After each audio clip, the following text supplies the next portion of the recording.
Manga. You often see it in bookstores and apps. It also comes up a lot in school and chats with friends. 漫画、本屋やアプリでよく見ます。学校や友達との会話でもよく出てきます。It is used as a noun. Manga means drawn stories told in panels, or humorous and caricature-style drawings.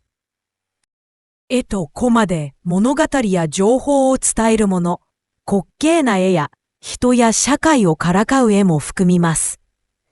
The first kanji means loose or rambling and also connects to comedy. You can feel this playful idea in words like manzai. It can also show a scattered feeling like sanman, so it brings an easy flowing mood to the word. The second kanji means picture or drawing, and sometimes a plan. You see it clearly in eiga and kaiga. It focuses on images and visual art, so it adds the idea of pictures to the word. This manga is very interesting.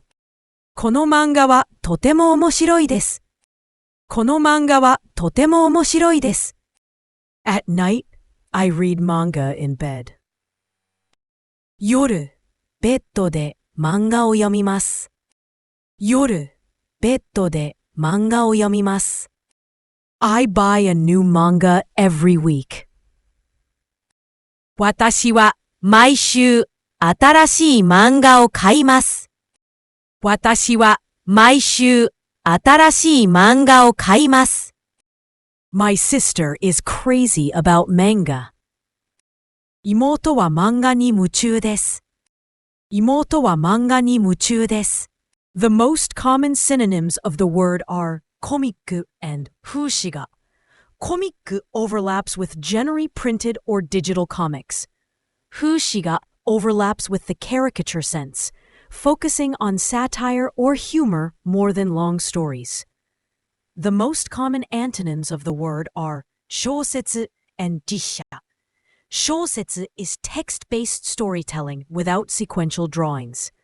実写 is filmed with real people, not drawn images like manga.